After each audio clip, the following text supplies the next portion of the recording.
Hello everyone and welcome to my channel Y&R Trends. I hope everyone is having a wonderful day. Before we begin, please hit the subscribe button and give this video a thumbs up. The Young and the Restless has no way nestled down from emotional desolation, but nothing in Genoa city history prepared its residers for the moment that shattered hearts, silenced apartments and changed connections ever. The night Cain Ashby raised his hand, struck the woman he formerly swore to cover, and delivered 5 cruel words that echoed louder than the poke itself. The evening began with deceptive calm, the kind that always precedes disaster in Genoa city.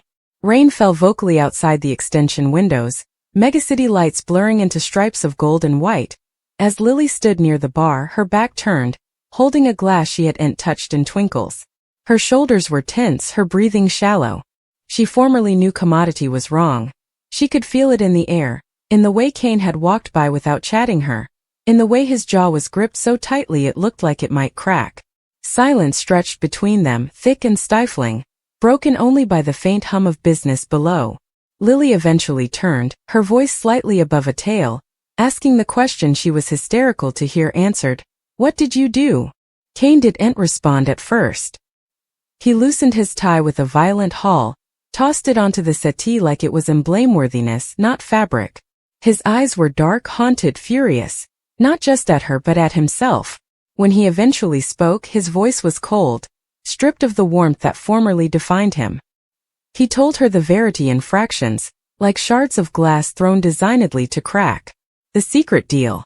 The falsehoods to cover his name. The immolation he made without asking her, without trusting her. With every judgment, Lily's face drained of color. She took a step back, also another, until her legs hit the edge of the table. Her hand flew to her mouth, gashes formerly forming, because she understood the cost of what he'd done before he indeed finished explaining it. She told him he was wrong. She told him he'd crossed a line that could no way be cancelled. Her voice grew stronger with every word, not because she was hysterical, but because she refused to shrink. She reminded him of the pledges they had made. Honesty, cooperation, respect. She reminded him that love didn't mean control, that protection didn't come from secrets and manipulation. Cain's breathing quickened. The room felt lower, tighter, as if the walls themselves were closing in. He indicted her of being naive, of no way understanding the weight he carried, of serving from his offerings without admitting them. His words cut deep, but Lily stood her ground, gashes now discovering freely down her cheeks. Also she said the one thing that shattered what little restraint he'd left. She said she couldn't fate him presently. She said she was hysterical of the man standing in front of her. The admission hung in the air, fragile and ruinous. Cain's eyes flitted, guilt, rage, heartache all colliding at formerly. For a split second it looked like he might break down, like he might eventually collapse under the weight of everything he'd done. Rather, commodity darker took over. He stepped forward, too near, overrunning her space. Lily told him to stop. She raised her hand, not to strike, but to cover herself, to produce distance. The poke happened so presto it slightly registered at first. A sharp, sickening sound echoed through the room, followed by silence so complete it felt fantastic. Lily stumbled back, her hand flying to her impertinence, eyes wide with unbelief. Pain radiated across her face, but it was nothing compared to the agony in her casket. Cain stood frozen, his hand still raised, horror flashing across his features as the reality of what he'd done crashed down on him. For a moment it sounded such like time itself had stopped. Also Lily burst into gashes. Not quiet gashes. Not stayed gashes. These were raw, broken heartbreaks that tore from deep within her. The sound of a woman whose heart had just been shattered beyond form. Her knees buckled and she sank to the bottom, shaking, heaving for breath. Cain took a step toward her, his voice pulsing as he tried to apologize, to explain, to take it back. But the damage was formerly done. The poke was unrecoverable. A line crossed that could no way be uncrossed. And also came the words. 5 words. 5 cruel words that would hang both of them ever. "I did this for you." The words landed like an alternate blow, far more ruinous than the first. Lily looked up at him through gash-blurred eyes, unbelief turning into commodity, colder, harder. Those 5 words told her everything she demanded to know, that Cain didn't see her pain as his responsibility, that he'd formerly justified the insupportable, that he believed his conduct were ent only necessary but noble. In that moment, commodity inside Lily broke fully. The man she loved was ent just defective or misplaced. He was dangerous in his certainty. She screamed at him also, unleashing every ounce of pain, treason, and fury she had been holding back. She told him love no way gives you the right to hurt someone. She told him he'd destroyed not only their relationship, but her sense of safety, her trust in her own judgment. Cain tried to intrude, but she wouldn't let him. Her words poured out in a alluvion, fueled by gashes and verity, shaking him to his core. She told him to leave. When he dithered, she repeated it, louder this time, her voice breaking but unyielding. As Cain eventually backed down, the weight of his conduct pressed down on him like a physical force. He looked at Lily one last time, coiled on the bottom, crying, hugely shattered, and commodity in his eyes suggested he knew there was no coming back from this. The door closed behind him with a final, echoing thud that sounded like the end of a continuance. The fallout spread through Genoa City like campfire. Tales turned into competitions. Musketeers took sides. Some plotted to attune the Cain they allowed. They knew with the man who could do commodity so insupportable. Lily withdrew from everyone, her pain too raw to partake, replaying the moment over and over in her mind, the look on his face, the sound of the poke, the atrocity of those 5 words. Nights were the worst. Sleep wouldn't come. When it did, agonies took its place. Cain meanwhile entwined. Guilt consumed him, but so did guard. He told himself he'd lost control for only a alternate, that stress had pushed him too far, that he was a monster. Yet every defense chimed concave. He could still hear her heartbreaks, see the terror in her eyes. He began to understand that intentions meant nothing when counted against detriment. Remorse settled into his bones, heavy and implacable. When they eventually crossed paths again days laterally, it was in a public place, girdled by people who had no idea the desolation that stood between them. Lily refused to meet his eyes. Cain spoke still, apologizing again, promising change, soliciting for remission. Lily heeded, her face vacant, gashes hanging but unshed. When he finished, she told him commodity that hurt more than any laugh ever could. She said she forgave him, but she'd no way trust him again. Remission, she explained, was for her own mending, not his redemption. As she walked down, strong despite the pain still etched into every step, Cain realized the true cost of his conduct. He hadn't just lost a relationship. He'd lost the right to be part of her life. The poke, the words, the moment of rage had defined him in ways no reason could abolish. In true youthful and the restless fashion, the story didn't end with simple check. The scars remained. The questions dallied. Could Cain ever truly change? Could Lily rebuild herself after similar treason? Genoa City watched, judged, and rumored, knowing it had witnessed one of the darkest chapters in its history, a memorial that occasionally, the most ruinous injuries aren't foisted by adversaries, but by the bones we love the most. The night Cain walked out didn't end when the door closed. In the young and the restless, moments like that no way truly end. They loiter, stretch, and bane the air long after the sound fades. Lily remained on the bottom for what felt like hours, her body coiled inward as if she could fold herself small enough to vanish. Her impertinence still burned, but it was the cold pang in her casket that frightened her most. Every breath felt stolen, undeserved, as though the world had listed and forgotten how to right itself. She pressed her chin against the carpet, resting herself, brooding her own name under her breath just to flash back who she was. When she eventually stood, the extension looked strange. Every object felt complicit, the settee where they formerly laughed, the window where they planned futures that would no way come. Lily moved sluggishly, like someone walking through wreckage after an explosion, hysterical that one wrong step would beget everything to collapse again. She caught her reflection in the glass and slightly honored the woman gaping back. Her eyes were swollen, her face barred with gashes, but what visited her most was the emptiness behind her aspect. Commodity essential had been taken from her. Commodity she wasn't sure she'd ever recover. Across city, Cain wandered the thoroughfares of Genoa City without direction, the rain soaking through his jacket as if it were trying to wash commodity off him that could no way be gutted. His hand palpitated not from the physical impact, but from the memory of it.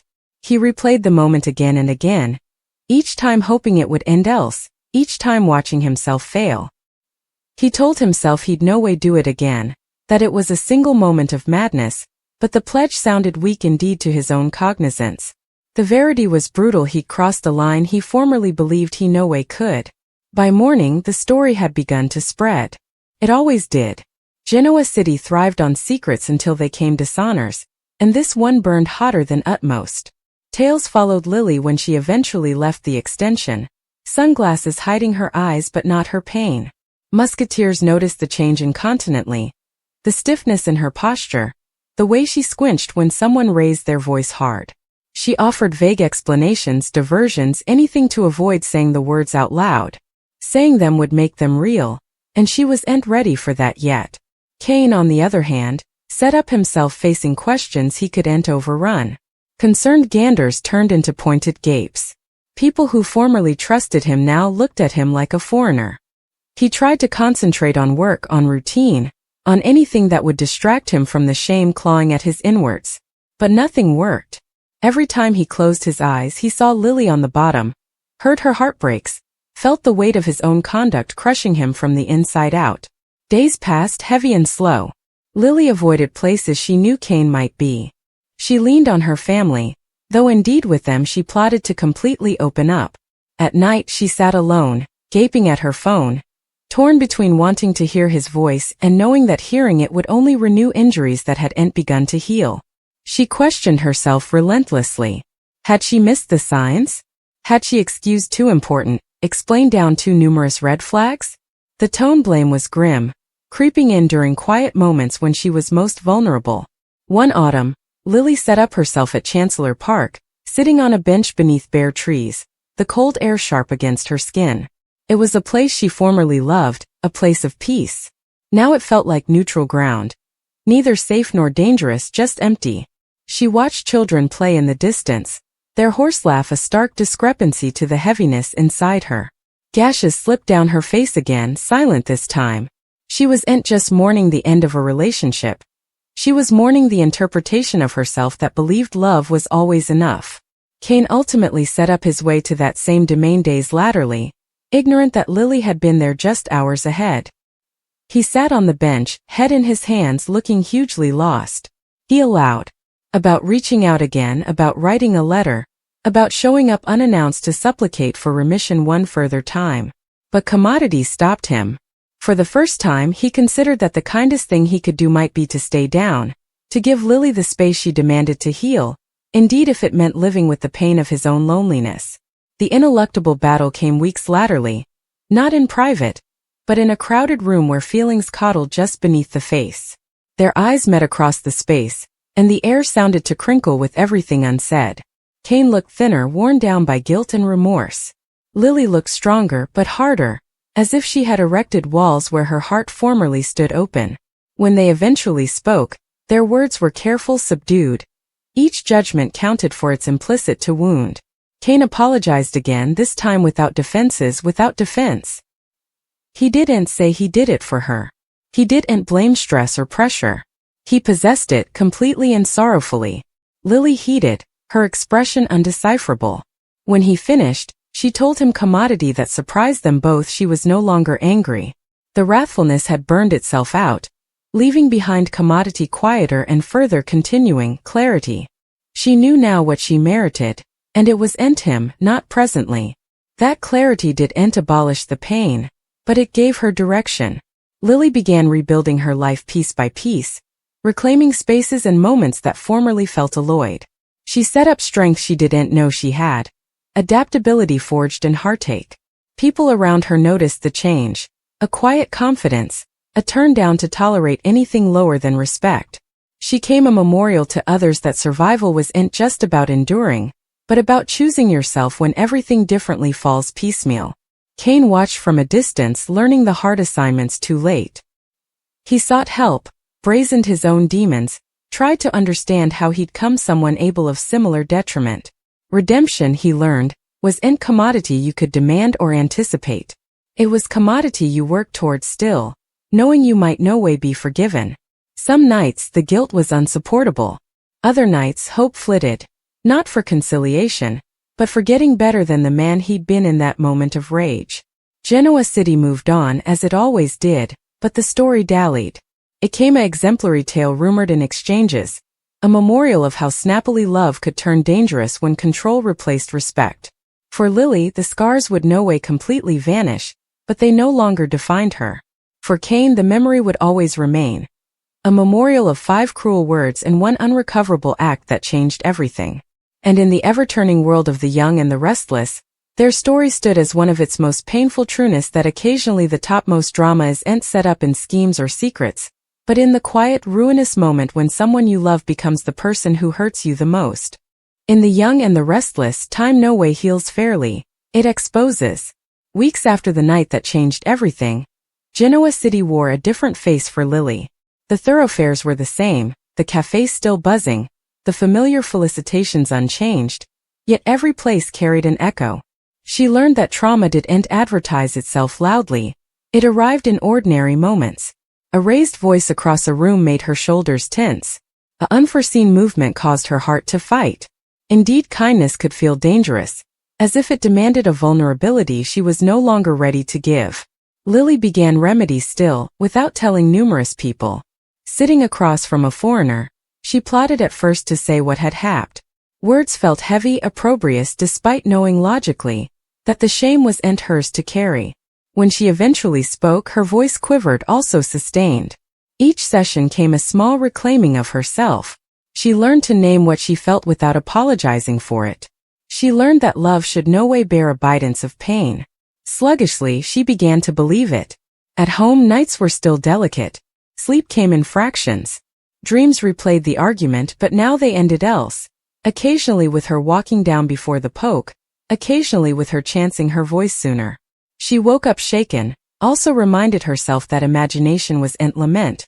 It was her mind's attempt to rewrite a memory too sharp to hold. On her worst nights, she opened the windows and let the megacity sounds in, resting herself in the present. She was then. She was safe. She was moving forward. Across city, Kane faced the quieter consequences of his conduct. There were no dramatic competitions left, no doors to slam, just absence. His apartment felt concave, stripped of warmth. He avoided glasses, also forced himself to look anyway. Responsibility, he learned, was grim. He attended comforting sessions of his own, not to seek remission, but to understand the wrathfulness that had lived in him unnoticed for too long. He brazened patterns, how fear turned into control, how silence turned into resentment. Each consummation cut deep, but he stayed with it, knowing discomfort was the price of change. Their participated history surfaced in unanticipated ways.